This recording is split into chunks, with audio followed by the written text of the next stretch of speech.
iStars Performing Arts Centre in Scarborough, Ontario, Canada. And we're in the Mars Room, which is our big recording room here. And someday we'll give you a tour of the facility. And we're a performing arts center in the sense that we work with musicians, singers, songwriters, producers, DJs. And moguls. I'm sorry? And moguls in the making. Oh, and wannabe moguls. You know, moguls, aren't those like little bumps on a ski hill? Things that you just drive right over top of.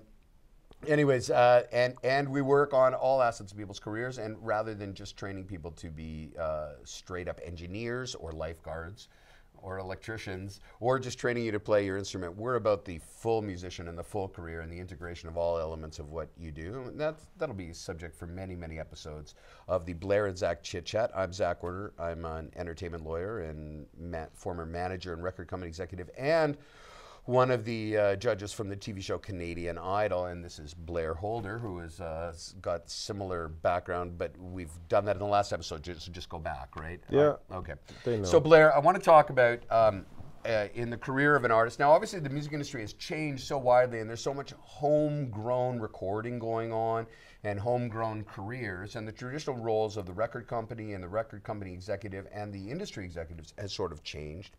And we all have to fit into a new sort of mix of people.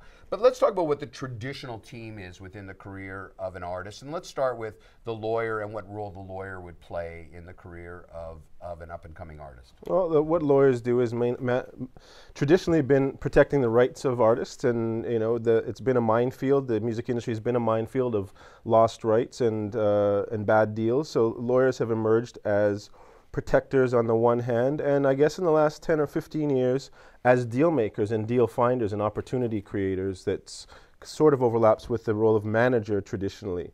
Now when you say the protectors of rights, describe the kinds of rights that a lawyer protects. So like, I'm a young independent artist. I need a lawyer, you say, to protect my rights. In what way do I need a lawyer to protect my rights? Well, for example, if you go into a studio and you're about to record a demo or any kind of a recording, your relationship with that studio has to be defined. Who's producing the record, who's paying for the record, and who owns the rights, the ownership rights to the master recordings. If you're songwriting or collaborating in songwriting with the producer or another writer, who owns the rights and who has the right to make final decisions about the songs? That's the administration rights. If you have a manager that it's in your life, what is the extent of their right to make decisions for you? And which is one of the big jobs a manager has to do, is make decisions and assist you in making decisions. So if we look at music and the things that we sell as a to have a career in music, the commercial element of it, what you're saying is we can basically define the whole thing as a bundle of rights, just like the right to own property, the right to freedom of speech, Absolutely. The right to get paid, these sorts of things. There are all these rights, and people get this word copyright, which is a very complicated word, thrown in there, and that is certainly a right that we're talking about. So it is the protection of these rights and the ability to take advantage of the flow of income that comes from these rights Absolutely. that gives us the ability to make a living in the music industry. And the lawyer is basically our guide to those rights and to how to protect them. You know, there's the four big traditional rights, which is your recording rights, your music publishing rights, your merchandise rights, which is really the right for you to use your name and image in association with products and merchandise in the marketplace,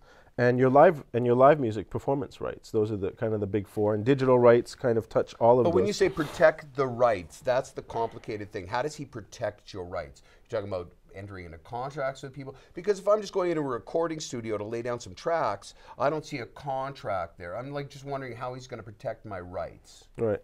So some of the problems with losing your rights is not knowing that things just can spring up because of the nature of the relationship. For example, partnerships. If you start working as a band, you don't have to register anything to be seen as a partnership. Right.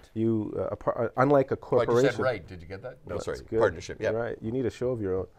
Yeah. So a partnership can actually happen. Rock bands, artist bands of all types are, as a matter of law, partnerships. Right. Unless you say in writing that you're not. So you don't have to register a partnership. Unlike a corporation, you have to register a corporation to have a corporation. A partnership forms by the conduct of a few people, two or more people, doing a common business with a view to a profit. So before you know it, you're actually part of a partnership if you've been playing in a band. You go into a studio, you record masters, you think they're your masters, but guess what? The studio has subsidized the recording of those masters. You haven't paid, or you've only part paid going in the studio. All of a sudden, you get a call or a letter from your producer saying, I own the masters, but you don't remember signing anything saying he owns the masters. And then the producer comes in and he says, I suggested this lyric, and therefore I'm a co-writer on this song. And then your cousin calls and says, you know, when we were sitting around drunk that night and coming up with band names, I was the guy who said you should call yourselves the Morons. So I own the trademark. Right. And this is, when you said minefield, as soon as you started going through that stuff, to clarify it, it really is a minefield because, you know, when you're talking about the bundle of rights that make up the ability to earn a living in the music industry, it's just such a complex field that really that's where fundamentally, and people get this mistake, particularly our American friends, they believe that your lawyer is the guide to getting you a big record deal and collecting the dough. Right. The fact is, primarily what the lawyer's job is to know the law and to know how to protect yourself and to understand what rights you do have and how to not get exploited and to be able to make a living off of those things. That's absolutely correct. And when you started talking about partnerships, it's exactly where some of the earliest mistakes that people make. Yeah. So that's when dropping a little dough, going to see an entertainment lawyer, and understanding what agreements you're going to need. Maybe not today, but eventually. Yeah. What kind of short-term agreements you should enter into between yourselves. Absolutely. How you should clarify who owns what on the songwriting side, on the masters recording, especially if you're doing stuff in people's living rooms and guys are owning the gear, how your co-writes are going to be defined, how the ownership of the band name, what happens if we break up, who gets to exploit the songs. Exploit means to use, it doesn't mean to have her take her clothes off. To use the songs afterwards, those sorts of things. Go to the lawyer and sort this stuff out so you're walking in with a checklist of how to do things correctly from the beginning. Would you agree with that? Absolutely agree with that. You know, because you're going to wake up one day and Bobby the drummer, and the drummer's always the guy you get rid of first. You get rid of this drummer, and Bobby the drummer's got to go, and all of a sudden he says he owns the band name. Right. And you've got all this merch that you've manufactured with Bobby's picture on it, and now Bob's got a lawyer and he says you can't sue it, and you had a partnership because the instant you had a band, you had a partnership. Exactly. So I'm not telling them what their lawyer should tell them to do, but I am saying that you should go and sort those things out way before you start talking about record deals and stuff like that. Yeah, absolutely.